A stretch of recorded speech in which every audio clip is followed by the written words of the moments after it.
The very first year that we did this, these people were walking by us, and we were around on the other corner, and they'd stumble out after having had some drinks and having a good time.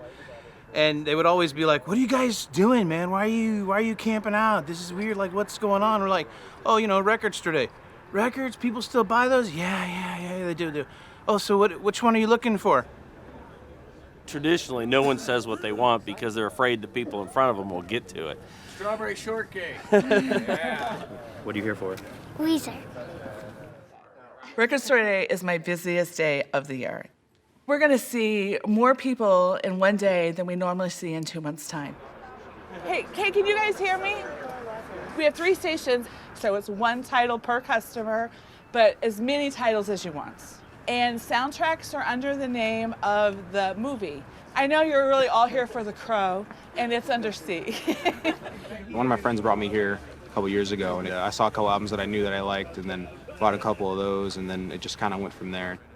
I just love that it's kind of a big community that involves a lot of people. I really like that. Okay, so this is the 5th one, and this is gonna be the biggest one, right? And what's the goal? Wow. Quick, authentic connections. Let's make friends. Okay, let's do it. Welcome. We're going to go this direction. ER 52 and Prince. Don't be afraid. Stand up for your sister. Rise up and shoot it. I'm really excited because they said it's going like hotcakes. All right, here we go. Let your heart be your guide. Your strength can push us through. It's really weird because even my parents and stuff like that are just like, "Why are you getting that stuff? You have all this stuff on your phone." I said, "I don't know, it's really cool." We are a record family, absolutely. A very musical household. I like this one because it has Minnie Mouse on it. It reminds me of when I was little. Like waking up in the morning, hearing like the little scratch and then some soulful music playing. And so it kind of takes me back to that vibe. Pretty good haul today. It was a good record store day today. I got Fleetwood Mac, Soccer Mommy, and Courtney Barnett. We got a Gorillaz album, Courtney Barnett, and Weezer record she was after. This was a used record. I've seen these guys 5 or 6 times. Roxy Music, Sublime. There's another Tangerine Dream. And then the one I really wanted.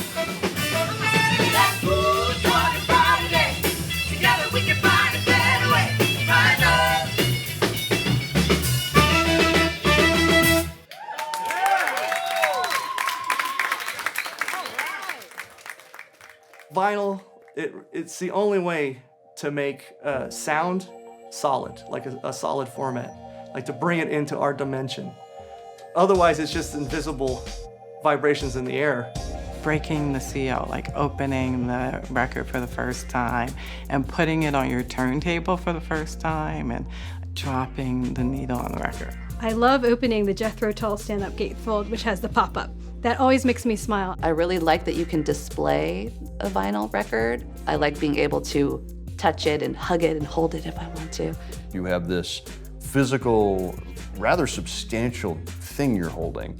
And that thing promises, a portal into a moment in time where your favorite band played this song. We've always released our music on vinyl, and there was never any thought of doing it any differently, just because that's what we're into, and I think that's what the people who buy our music are into. It elevates the totality of an album in a way that I think is kind of beautiful if you're in love with an album. Look at this, it's so pretty. It's got massive artwork that's meant to be looked at, it's meant to be touched, and it smells good. Sometimes when I want to listen to vinyl just by myself, I just go right here and just dance. You're listening to the whole album, not just one song that you like. You can't fast forward. Boggles the mind, it's just not the same experience. I play records for people in here, and it's like it's the first time they've ever heard the record. It could be their favorite record. I mean, that's probably the first thing humans ever did was tell stories. And while the way that we tell them has changed over millennia, the desire to do it has not. Personally, I like telling stories through records.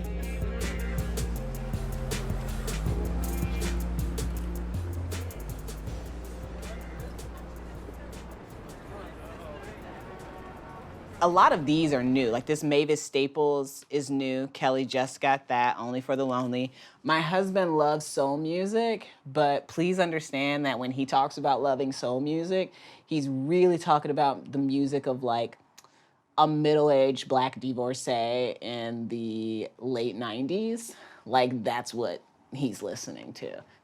We were both in the English department and we were writers. I think I kind of knew that Kelly was into older music after that because when we went on our first date and we went four-wheeling on our first date. He took me four-wheeling in the mud. And she didn't know it was a date. I didn't know it was a date. That is true. And we got in his truck and we were on our way back to campus from like this place he had taken me out to. And Brown Eyed Girl came on the radio. You know, like he's looking at the road like nothing's happening, but he slips his hand over and puts it on top of my hand. And I was both like rolling my eyes and completely charmed.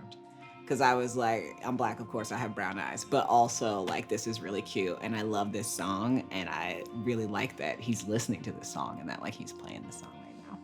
Rolling your eyes and charmed is probably a common experience. It's a common experience, rolling my eyes and being also completely charmed. Yeah. Listen, there's something sacred about the whole thing. 12 by 12, 33 RPM, the visual idea of this thing spinning for 18 minutes, the idea that a needle, first off, it's a diamond. I mean, it's all the fucking, this is like some Zork shit. It's sacred, you know what I mean? Like, there's a diamond that's like bumping in between this canyon.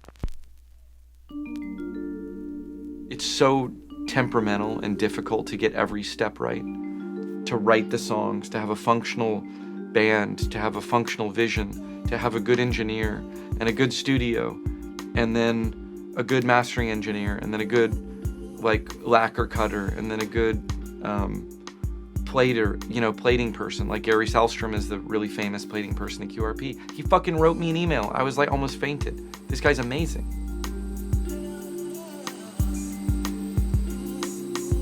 Unlike compact discs, you're not opening a door and pushing a button to start a series of events on a computer. We have somebody handling the lacquers. We make a duplicate of that through a series of cleaning and sensitizing steps, silver it, put that in the plating tank, make a master. This is the mother made from that master. I listen to that, make sure the quality is what we want, make any repairs that might need to be done, and then we make a stamper that's gonna press the records. Stan here is unloading a stamper that's just been made from a mother. And later on, he'll separate those two parts and the stamper will go out to the press room and press records. If everything's done right, that stamper is an exact mirror image of the mother. This is the vinyl that's going to press the records. This is virgin vinyl that we get from a company, TPC, that's made in Thailand. The vinyl is heated up in stages, makes a puck. That puck will be moved in onto the center pin of the press, and that's going to compress into the biscuit. Records pressed between the dies. There's stampers mounted on each die. It's going to cut off the excess vinyl. And it comes out the front end. This is where they're allowed to cool, and everything's hand inspected. We want the record to be as concentric as possible. So it's really critical, and it's probably one of the toughest things that we have here to get right. And other than that, he's listening to it to make sure it's free of any non-fill ticks, pops, stains, scratches, things like that. I feel guilty sometimes because I get really stressed out about making records. And one of my best friends said there's no such thing as a vinyl emergency. And I try to remember that, but it's amazing how stressed out you can get. Now, when we're talking about vinyl record, the process that we use is incredibly similar to the process that was used to make records in 1880. For the first, maybe 70 plus years of recorded music, records, whether they're made from vinyl or from shellac, but the basic form, right, circular. I mean, that was pretty much the only format that existed. Every record is made with the same care and to the same high-fidelity standards. The 12-inch format succeeded because you can see it from across the street in a record store window. When you talk about the LP era, what you're talking about is consumer culture welcoming in large groups of people who previously were not affluent enough to be targeted. It was very affordable, it sounded great, and you could have a sort of relatively cheap experience of urban affluence across all these demographic lines. When people were moving into the suburbs, often the records and the record players were part of the culture that they were able to bring into their house. Records are a piece of art. You are going on a ride on the diamond tip as it plunges down through a canyon of sound where music is made. It's probably really not until 1970s that things like cassettes and then 8-tracks, and then of course by the 1980s, the coming of the CD now provide competition for vinyl. Philips announced the next best thing to live music, compact disc. They were smaller. In theory, they sounded better. Pure sound played by laser. Digital is arguably a more perfect format. It has consistency, it potentially has a lower noise floor, a greater dynamic range. I think the record industry in some way was saying, you don't want your records anymore to the general public. You have to have CDs. Record sales begin to fall off a cliff. I mean, the high point, the zenith is around probably Thriller, right? Around 1983. And then everything begins to precipitously drop off from that point. The long-playing album will only be 41 years old this year, and already it's headed for early retirement. Like drive-in movies and gas-guzzling cars, it's another casualty of progress. Records, huge pain in the ass.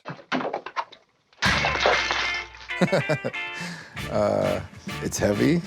My back is probably not in the best shape it could be because of vinyl records. Every time I've moved, I've amassed more records than the previous time I moved. So every time it's more and more of a pain in the ass. No, you tear my shit! Drives me nuts how easy it is to damage.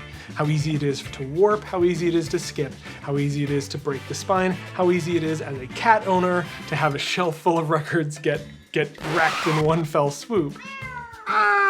No. Too late.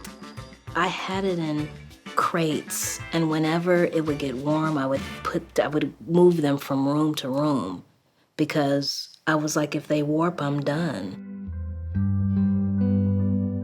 Vinyl wasn't perceived to have much value in 1990. People would bring in all their records, and on top of the pile would be their turntable. It's like, here you go. So we used to go to different cities across the East, and we would basically stand in a hotel room buying records for 10 days straight, box them all up and ship them to California. It was a formula that worked right off the bat. But there was this just glut of vinyl that had been dumped. Stores just full of records. You could be buying these records that are worth so much now for, $5 or less. Condition was always, iffy, but that was a especially good time to find records.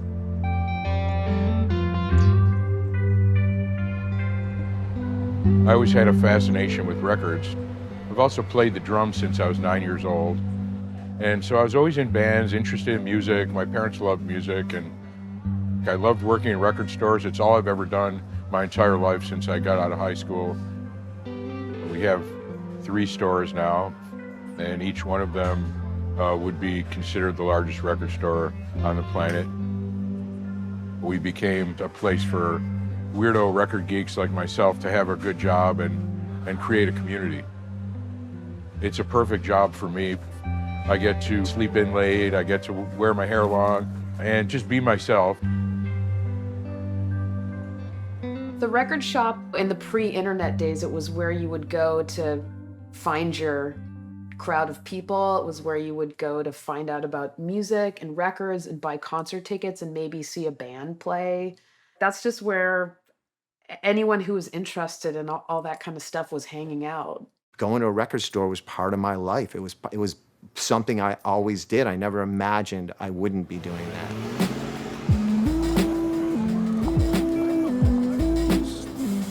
My musical experience was different than the older guys who'd opened record stores before me, and everybody's going to put a little bit of themselves into their space. I think the typical Soundgarden employee is, people who truly love records and record stores. This is where they'd want to hang out. We don't care if you have a drink while you're working or you're high on weed. We don't really give a shit, It's not like we're school bus drivers here. It's a community of people who are very similar to their customers.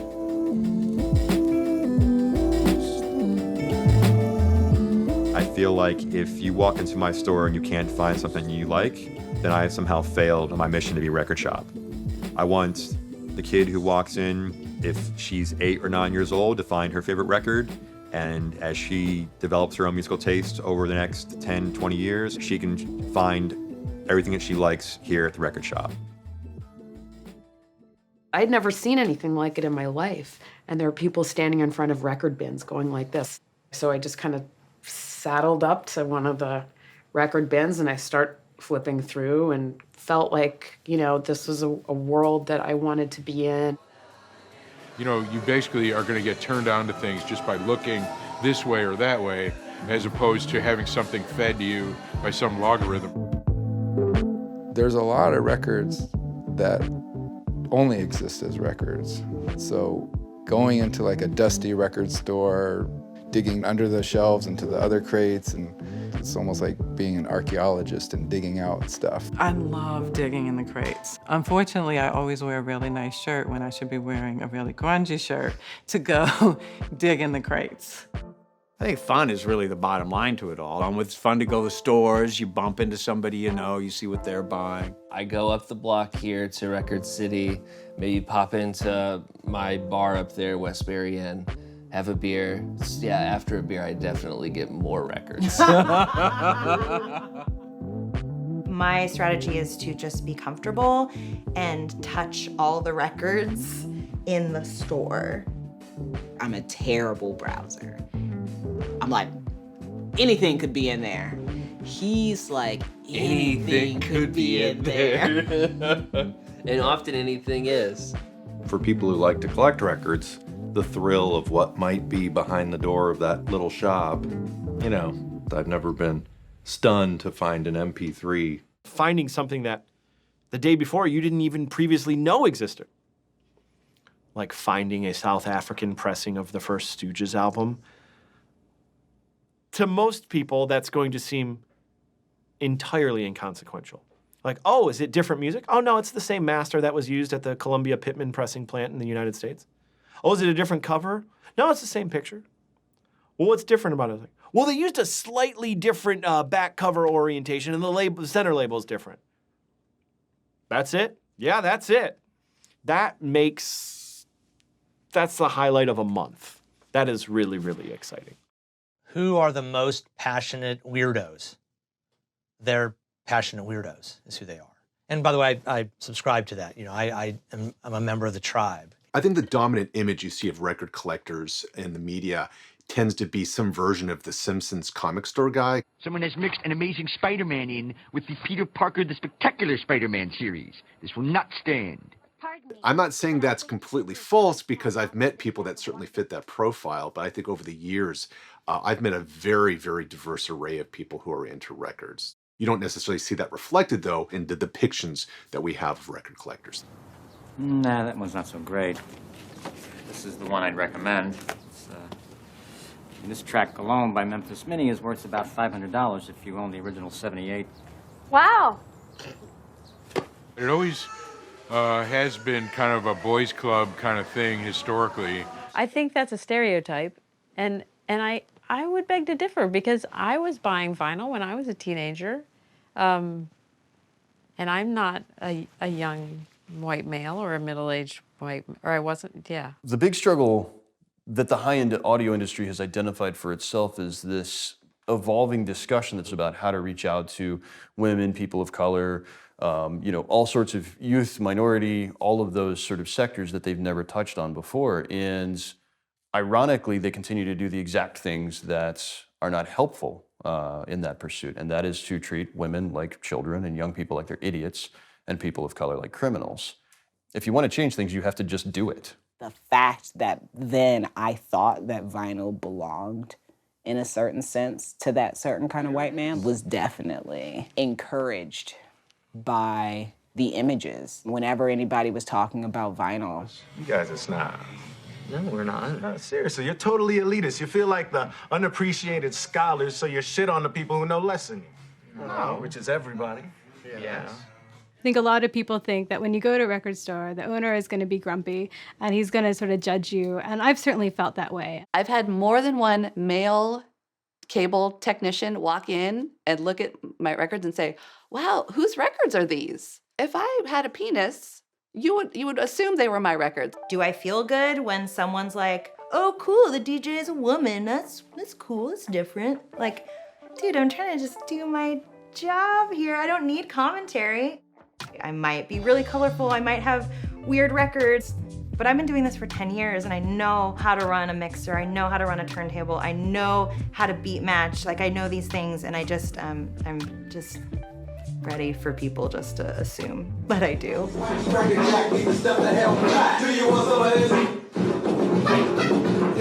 During the low point of vinyl sales, the one community I think that still held onto it was really DJs. When everyone else decided to shift over to other formats, those particular DJs were always still going to stay loyal to vinyl. The DJs, they demanded it. If the labels weren't going to do it, there were bootlegs coming out, and I think they were kind of forced into keeping it going through like the 90s. It's a medium that lends itself to creativity. Like, there's endless, crazy things you can do with vinyl.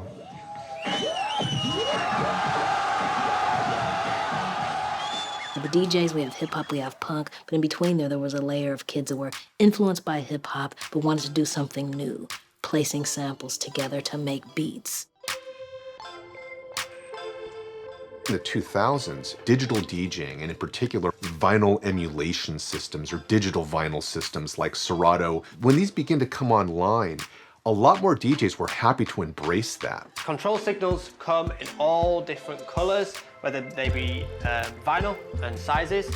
They also come in CD form, or you could put the file on a USB stick. So much to my surprise, these people who had been DJs since the 1980s began to just liquidate their entire collections. We've seen a decrease definitely in hip hop 12 inches and dance 12 inches over the years. I think that DJs now don't spin vinyl as much. I had a tour in Japan a while back, and the promoter was like, hey, are you gonna bring vinyl? And I said, well, if I do, are they paying more? Because I have more baggage fees and stuff like that. He goes, no. I was like, okay, well, then why will I bring it, Boom. That's iPod. I happen to have one right here in my pocket, matter of fact. There it is, right there. It all came crashing down in the Napster era. And I just was like, no, why? It's here, why change it? It's the era of the MP3, and that delivers the coup de grace, if you will. To have your whole music library with you at all times is a quantum leap in listening to music. I think that music fans took out their anger or their distress with record labels on our shops. We were the natural go-to, people to express their dismay with pricing, with availability, and as a result, we were easy prey. There is a lot of history here, and it's going to take a little while to liquidate it all, so you probably got a couple of months left to come and get a piece of this history for what it's worth. I think there was 1 year where I didn't even release anything on vinyl as a label, and I was thinking like, and we didn't sell enough of it to make it worth manufacturing, 500 of them in order to sell 50.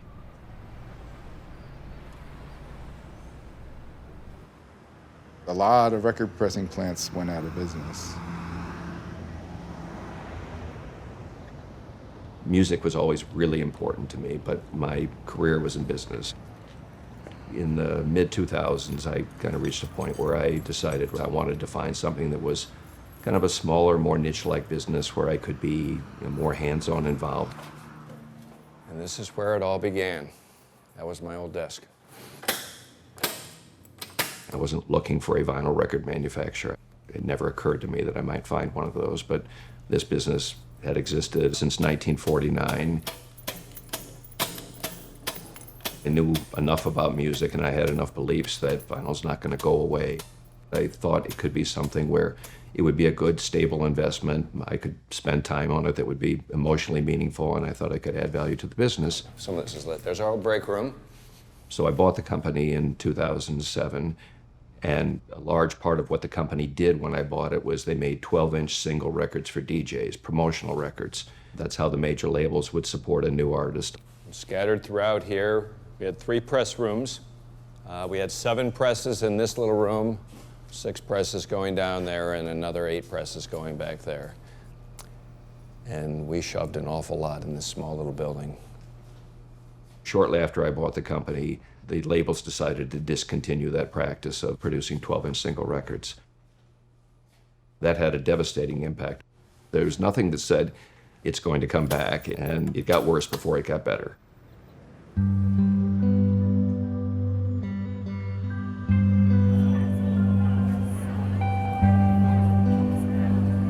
2007 is sort of considered the bottom. That year, the market sold less than 1 million units. I think my wife and I were married. We were getting ready to move for the 3rd or 4th time, as you are when you're young and just married. And it was like, I don't have the space. I don't want to, I'm done. I got rid of all my records.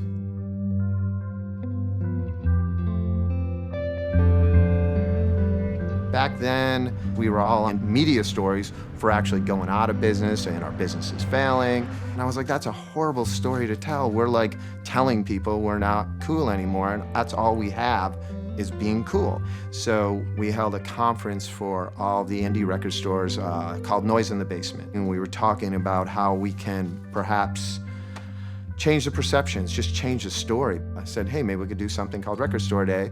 Yes, we're gonna throw a party for ourselves. That seems a little weird, but let's try it and see what happens. And we throw a party, it's, will people show up to your party? Vinyl was our only hope, and we just hoped somebody else would give a shit.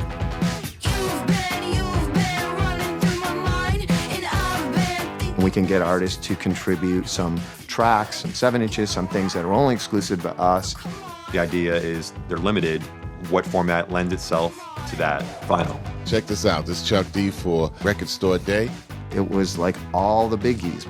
Metallica was our first Record Store Day ambassadors. From there, it just continued to grow. Of course, I'm no stranger to the title ambassador. I now have the power to command you to attend Record Store Day.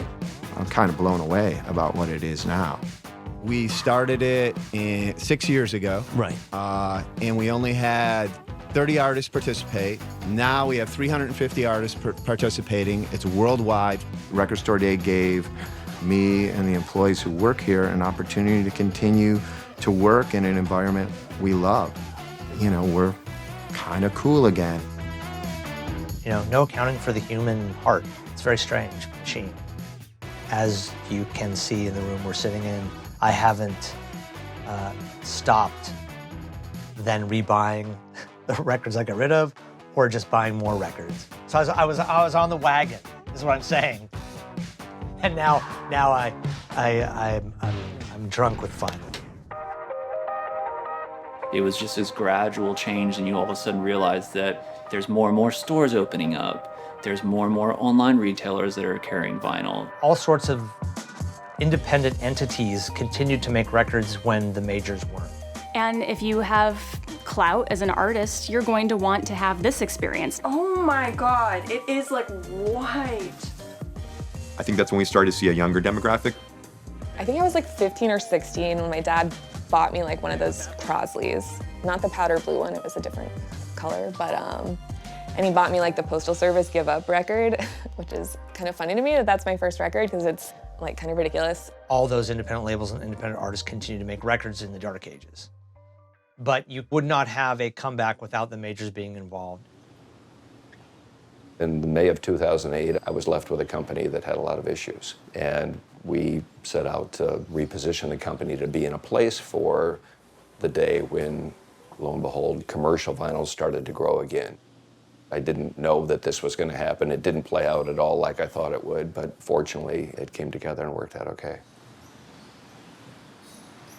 Building 1 is where it starts here. We receive raw materials. So we've now entered building 2, which is where we actually manufacture the records. You've seen a generation that has discovered, hey, this thing exists out there. I love this artist, whether it's Taylor Swift or whether it's the Allman Brothers. Yes, I can stream it on my phone, but this thing is real. This is the burning question in my life because now you can get free service, you can get streaming service. The reason vinyl sales increases and streaming popularity kind of coincide is because streaming allows discovery. You literally can sample everything that is out there and then make your buying decisions based on that sampling. If I really enjoy a band and I listen to their whole albums on streaming services, I will definitely make a point to buy the record because I do feel passionately enough about them that I want to support them in some other way. Because you can get the music elsewhere, but you can't get the liner notes. You can't get the photo booklet. You gotta have it. This is a different experience that is weirdly complete harmony with streaming and also the complete opposite of streaming. I think it's cool to be able to access so much different music and listen to such a diverse kind of array of sounds, but I don't know, I really like the sequencing of a record. I kind of go back and forth. You know, if I'm on the subway, I'm obviously going to listen to the Spotify version. But if I'm settled in my house for the night, I would probably reach for the vinyl.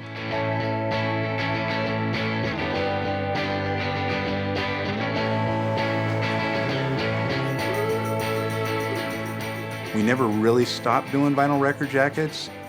Did it come close to going away? It did. And then we saw it coming back probably, I would say about 12 years ago, and it's just slowly grown. One of the things I think that has done that is people started making them a little bit more special. Direct-to-board jackets, old-style jackets, 12-inch, 10-inch, 7-inch, box sets, and lots of specialty items as well. What we're kind of known for is we do old-style jackets. And what the old-style jackets are is they're printed on paper, which is a little bit nicer to print on, and then they're mounted to a gatefold blank. They automatically get glue put on the back side of them, and then these blanks are hand-mounted onto the sheet. And the front actually gets turned over to the back side. Once that's done, you now have the front, what we call the cover, and the liner side of the gatefold. And then now this is what we call the inside spread. Not only is there more work to be done, there's more really high quality packaging to be done. This is a flat sheet now, but when we die cut, fold and glue, this will be a gatefold jacket. I think people started making them special to get people to buy vinyl instead of downloading. Before it was like a single record jacket, 4-color process single record jacket, but now there's just so many special coatings and foil stamping and embossing and scented or textured coatings. Just whatever you could think up, we'll make it on a jacket. Customers will come to us with an idea, and 90% of the time, we'll make it happen no matter what it is. Anytime you look at the mass introduction of a format, and it's always been this way, as it gets more and more accepted, then you start to say, okay, well, how can we squeeze more profit out of these things we're selling? So in the last throes of the 90s and the 2000s, the packaging gets pulled back, the record gets pulled back. It's a wonder any of them survived any length of time out in the wild because they were so thin and the jackets were so light. But eventually, people have the great idea, like QRP, well, let's do this, but let's really do it. Let's make sure that the temperature of the biscuit is just right. Let's make sure the labels are always dead center. Let's make sure that we have remastered the hell out of this album. And that's where I think the maturity happened. The average audiophile who would come into our stereo shop was not asking for a music server or a CD player anymore. They were asking for a turntable. The records are 180 gram, they're beautiful. The whole outlay of the jacket is gorgeous. It is a full sensory experience that is incredibly rewarding. We always start with the vinyl package, and then the CD design will be based off of that. Probably my favorite physical album cover is, it's one by The Format. It's called Dog Problems. And as you open the album, like different sections of dogs kind of pop out. Probably one of the bigger things that we're known for is nice deluxe packaging. And you sit there and you read the liner notes, and you look at all the great photos, and you kind of follow along the story of the music with the story in the book. The more special you can make the vinyl, the more likely it is that people are gonna buy it.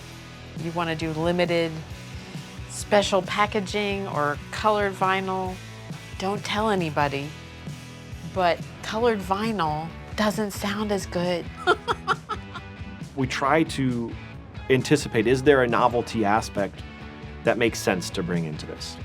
There's these little tricks and these little sneaks that you learn about, and so you can have the groove on the record start on the inside and play outward.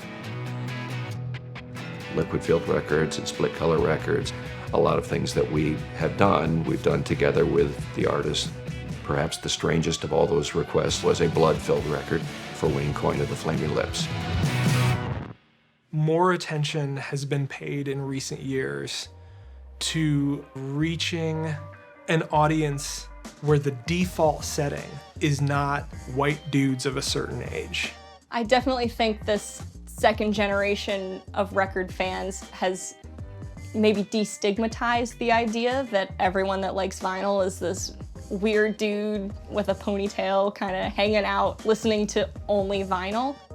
I got this from Urban Outfitters, and I will have a full review on the actual record player itself on my blog. And now that it's kind of everywhere and really easy to order and really easy to come across, I think more and more people are starting to listen to vinyl. When you walk into a record store and you see families and little kids and men and women, it's literally not a bunch of old white guys like me. There's absolutely no way to tell when a person walks in the store what they're gonna buy.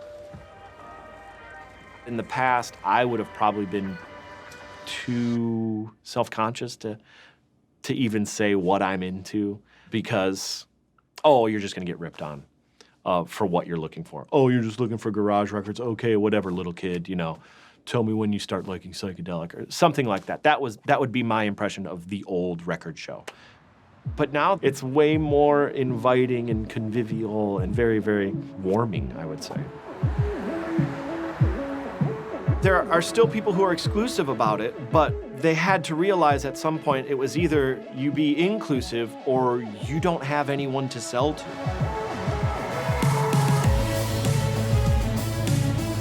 It's been really fun to grow up with the show. When I was 5 years old, I was running around here under the tables reading comic books. My dad started it in 1981, and I've sort of been helping out more and more the older I got.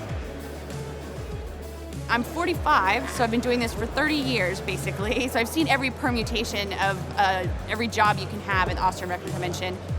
Once I graduated high school, I started working at convention headquarters, and you know, we basically run it now. Attention, we're about 15 minutes from general admission starting. And as you can see, there's a lot of people still in a line, and we've been open for 5 or 6 hours, so it's pretty incredible.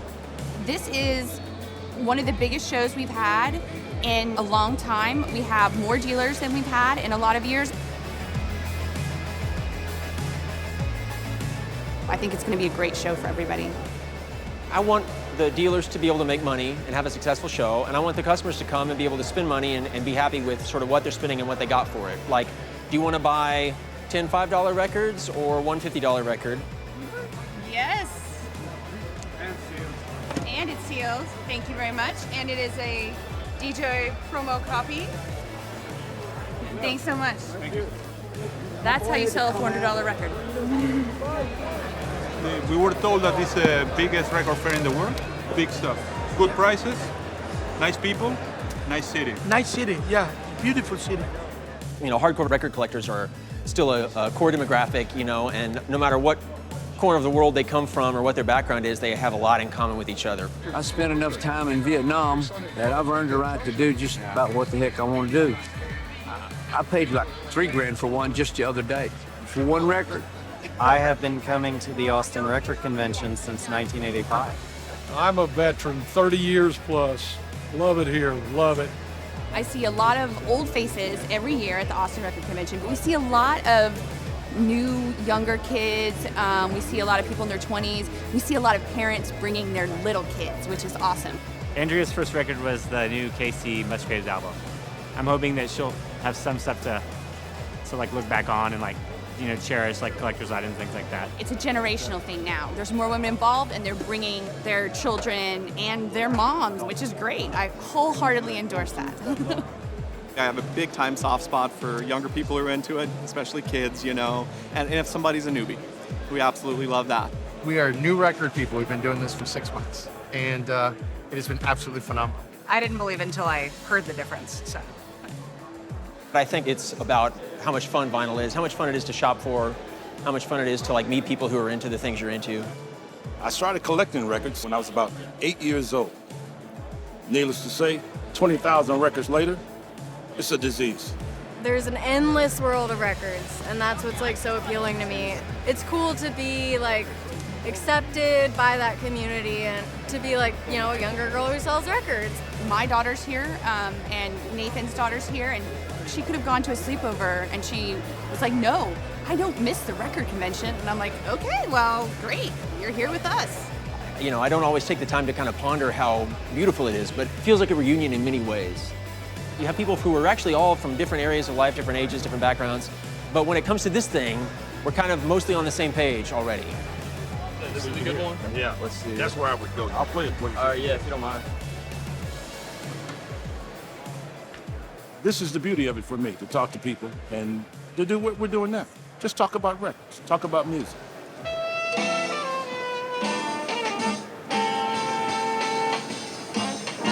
a few minutes. It's like wine. You get the bouquet, you sip, you listen. Next thing you know, oh, what was that? Surprise. For me, vinyl is like something that has been in my life since I was really small. And like, it's weird. I don't really think about this too much, but it's just been something that I've had around me and connected people forever. You put that back in the sleeve. That's your album. Awesome. Thank you so much. Have a good one. You too, man.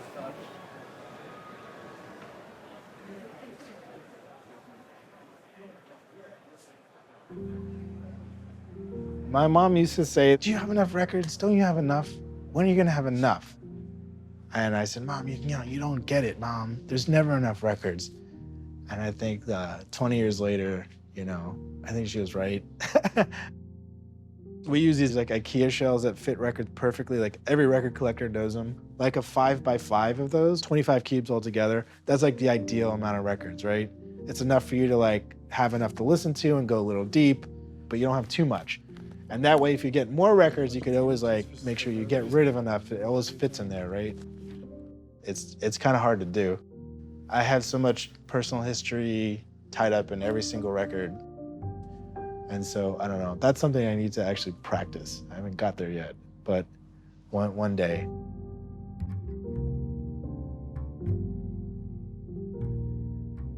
When you really love music, but you can't go buy the music you love and own it, learning how to perform it well is sort of the replacement for it. I grew up with music being mostly in the idea of performance, so I need to be able to have my space to do my performance and enjoy my music. But those big performances have really been beneficial to me too, because it's kind of brought back this sense of play. It's not just another thing that I know, it's a thing I'm experiencing. That's in the teaching each other thing. He taught me how to like be curious enough about music to not just think about how it makes me feel, but also think about where it came from and what's the history of this sound. But I get him to play. She taught me how to dance again. She was like Kevin Bacon. I was like that whole town. Basically.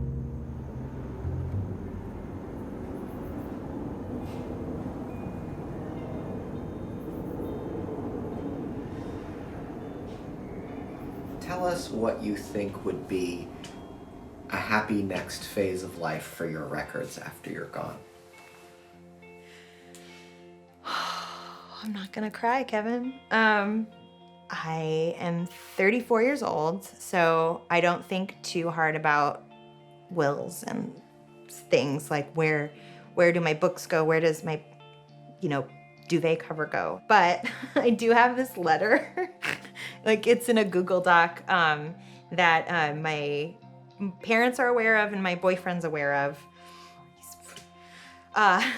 So in the letter it says to my parents that just when I pass, let my boyfriend decide where my records go, because I trust that he'll make sure that they're not going to Goodwill, they're not going to a place where they won't be touched or enjoyed.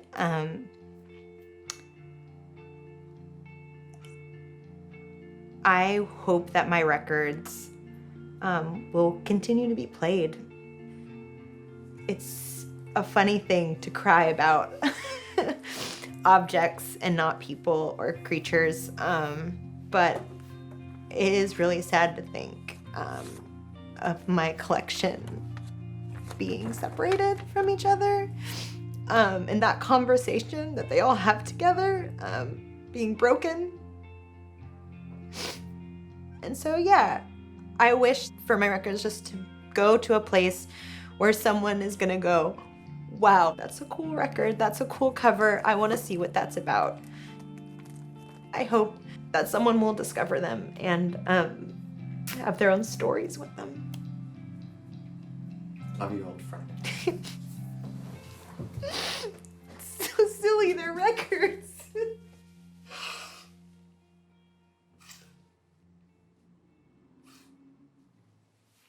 It's so silly. No, I'd say the same thing. I'm kidding. I just know what gets to ask the questions. You and I have this in common, that we love vinyl. Were it not for music, we wouldn't be having this conversation, right? And so I really feel that it is something that can be passed on. Don't be intimidated. And don't let the music snobs or collectors make you feel like this isn't approachable, because it is. Even if it's, best of the 80s. Go on and get that best of the 80s. That might change your life. I think we're seeing this pendulum swing back towards analog because we're gathering around together in a much more human way. And one of the things that I hope we learn from vinyl's resurgence is this want for human connection. I want to share the things I love with people who will love them. That's really all that matters to me.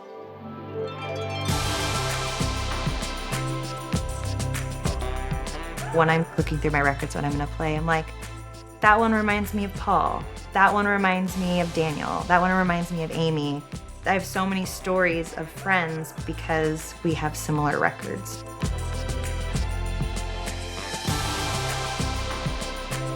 I want them all to be loved and enjoyed and played. So they're so scratchy you can't play them anymore. I mean, my records, all my music, is what I have absolute faith in. I only have faith in a couple of things to that degree. Music is one of them. Love is the other.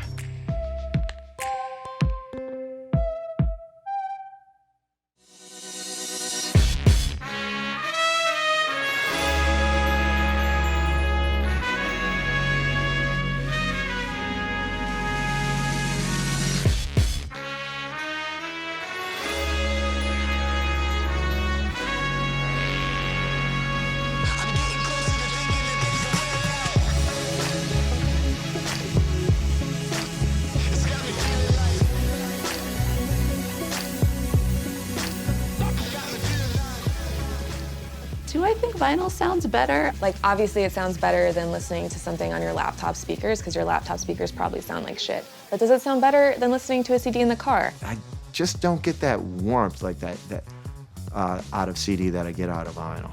If all you've ever done is listen to streaming through your AirPods, you're not going to have a frame of reference to understand, like, wow, that's your favorite record? Ooh, let's play your favorite record for you on a record player. The idea that a mass-produced cassette sounds worse than like a bullshit record is actually so offensive to me, because cassettes are hella cheap to make and they can sound better than shitty records. I find it worth pushing back on. The way everything sounds varies depending on a lot of different variables. How you're standing in relation to the speakers, what's on the walls, what's on the floor. How well it was recorded, how well it was mastered.